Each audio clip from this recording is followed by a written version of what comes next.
Welcome to Happy Hour, brought to you by Best Damn Bookkeeping. I try to make deer hunting equally as efficient, but every once in a while, like you're there when they expire, and you're like, oh, like that's right. It's a violent thing. We're making food here. Speaking of making food and storytelling, when we were in the fish house this last weekend, Crosby, my 1.5-year-old, he just can't get enough of fish. He's walking around, he's pointing at the holes in the ice, just going, ooh, like he's a little caveman. Ooh, ooh. Like, and if you're like, Crosby, there's no fish on, he like throws his head back and like, why can't we catch a fish? Like, he's just so pissed that there's not a fish coming up right now. And so it just walks around the fish house going like, I want this hole. I want one over here. I want one over here. I want to catch one over there. And if I say tip up, he's like, he knows to look outside. And so he wants you to pick him up and like lift him up so he can check all the tip ups. It's like funny watching him understand what's going on. But the minnows are just as cool as any other fish. So it's like when we pull up a fish, if it's a perch, he's all about it. Perch is 10 to 12 inches long. He can bar soap it, like he grabs it with both hands, and he'd walk around with that thing like it's a trophy. He'd walk around until it died. He also enjoys releasing it, but now he knows that some fish get released back in the hole into the water. Some fish get released into the cooler, and then we go eat them.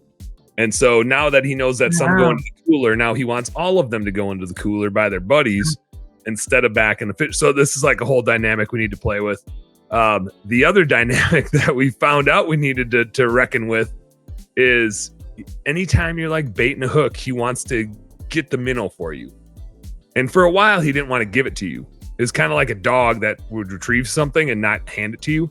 So you'd like, you would give him a minnow, and then you'd be like, okay, Crosby, like, let's bring it over here. And then we're going to put it on this hook. And he'd be like, nah, like, and he just didn't want to hand it to you.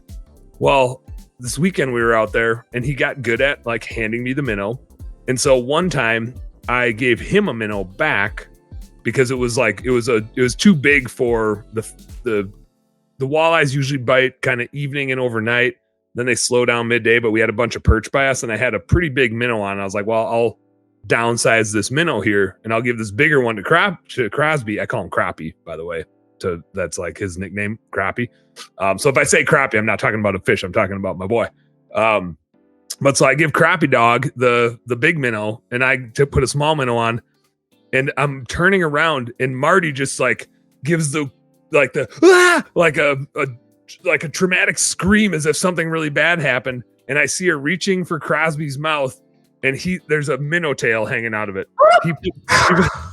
He had that whole big minnow in his mouth, and he was just like cheeks out, like just, I don't know if he was about to swallow it or if he was just like, wonder what's going on, like wonder what this feels like.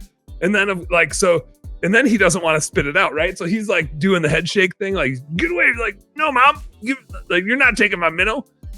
Eventually she got it. She was freaking out, and then of course, like it was a big deal, but it wasn't that big of a deal. But it was. If he would have swallowed it, it probably would have been a bigger deal. But Marty like freaking out was his cause for concern, right? Because then he's like crying and screaming because she freaked out, right? And he's just like, I just wanted to see what it feels like if I throw it in my yap. So anyway, that was the story from this weekend. Was Crosby? It was like, I don't know, 3-inch minnow. Like it was a decent sized fathead, like walleye eating minnow. And he just went for it. He's like, well, all these other fish like it. It must be good. Hey, home service heroes. Thank you guys so much for tuning into our home service happy hour content today.